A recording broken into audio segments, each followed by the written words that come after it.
Hi everyone, আজকে তোমাদের সাথে আমি একটা ভিডিও শেয়ার করতেছি। এটা হচ্ছে আমাদের দেশে বলে সোয়া, আর অন্য কোথাও মনে হয় খেসারির ডাল বলে বা সোয়ার বলে। এটা হচ্ছে কাঁচা খেসারির ডালের যে ইয়াটা হয় ওইটা। এটা আমরা ছোটোকালে অনেক খেয়েছি, তাই না? বিশেষ করে যারা গ্রামে বড় হয়েছি, তাই না? আমি তো গ্রামে বড় হয়েছি। আমার সবসময় কি থাকতো, এই দিনটায় খেসারির দিনটায় বা ছুঁয়ের সময় আমার হাতে একটা পাতিল থাকতো, আর হচ্ছে একটা ম্যাচ থাকতো। ম্যাচ বলতে গ্যাস লাইট, এই দুইটা আর হচ্ছে এই দুইটা আর হচ্ছে আমরা পাতিল নিয়ে আর একটু মানে হচ্ছে সব ফ্রেন্ড সার্কেল মিলে, চাচাতো ভাই বোনেরা যতগুলা ছিলাম সবাই মিলে হচ্ছে এই ছুঁয়ে তুলতাম। তারপরে হচ্ছে বেশিরভাগ জমি দেখা যেত আমার বাপেরই ছিল। তো দেখা যেত কি কেউ আর ওই যে গালাগালি করা বা দৌড়াদৌড়ি করা বা চুরি করা এগুলো লাগতো না। আমাদের ক্ষেত থেকে তুলে তারপর হচ্ছে আমরা স্বাস্থ্য ভাই বোনেরা সবাই ওই ক্ষেতের মাঝখানে আমাদের একটা জমি ছিল আব্বার। তো ওই জমিটা হচ্ছে অনেক খেজুর গাছ ছিল। ওই খেজুর গাছের জমির ভিতরে হচ্ছে কি করতাম, মানে খেজুর গাছ থেকে হচ্ছে লাকড়ি পেড়ে তারপর হচ্ছে ওই ক্ষেতটার মধ্যে হচ্ছে সব চাচাতো ভাই বোনেরা মিলে তারপর ওইখানে হচ্ছে এই খেসারি সিদ্ধ করতাম। সিদ্ধ করতে করতে না সন্ধ্যা হয়ে যেত। তো সন্ধ্যা হয়ে গেলে কি আর, সন্ধ্যা হয়েতে আমরা কি সিদ্ধ করে খাইতে খাইতে একেবারে মনে করো যে সন্ধ্যা মানে একেবারে চারদিক বিল টিল অন্ধকার হয়ে যেত। তারপরে আমরা সবগুলা স্বাস্থ্য ভাই মিলে, মানে আমাদের আমাদের এলাকাটা বিলটা হইলো একটু চরের দিক ছিল।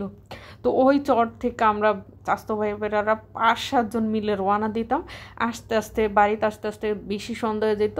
আর আমার আব্বা এত বেশি পড়াশোনার বিষয়ে কনসিয়াস ছিল যে বাড়ি আসলেই মাইর খেতাম। এই ছিল আমার ছোটোকালের কাহিনী।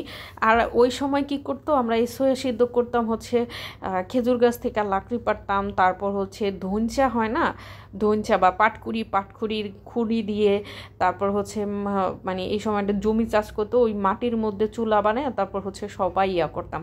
আর এইটা ছিল আমাদের প্রতিদিনের একটা ডিউটি। আর প্রতিদিন বিকাল হইলে আমাদের যাইতে হবে আর তুলতে হবে আর খেতে হবে।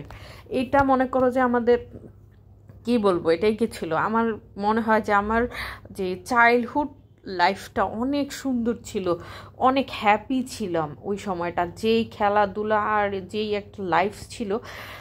যখন হচ্ছে আমি ক্লাস 5-এ উঠে গেলাম, তারপরে জীবনটা এত বোরিং হয়ে গেল যে হচ্ছে জীবনটা আর জীবন ছিল না।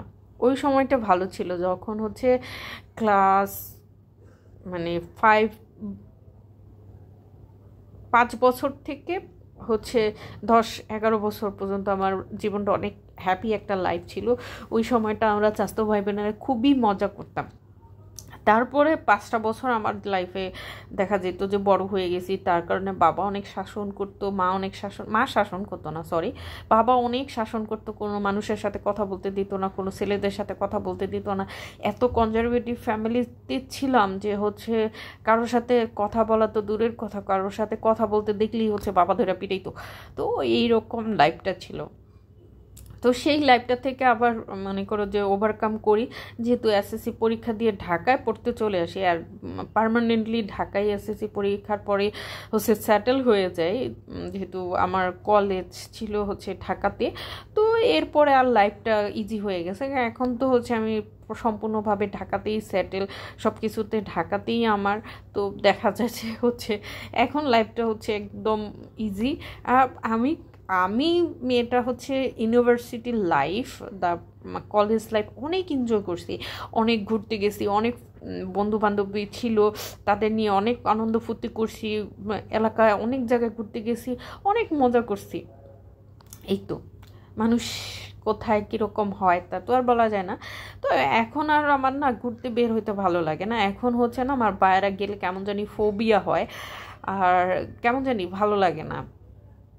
অনেকটা লাইফ তো হচ্ছে এনজয় করলাম, এখন আর ওই রকম লাইফ এনজয় করার মতো সময়ও নেই। এখন মনে হচ্ছে যে এখন একটু সেটেল হতে চাই, মানে টাকা পয়সা ইনকাম করে, মানে টাকা পয়সা ইনকাম করতে হবে। এখন একটা সেটেল লাইফ চাই। মানুষটা হচ্ছে কতদিন আর বাঁচবে, তো বাঁচার জন্য যতটুকু প্রয়োজন সেই টাকাটা মানে আর্ন করতে হবে। এখন এই দিকটা ফোকাস করা হয়েছে।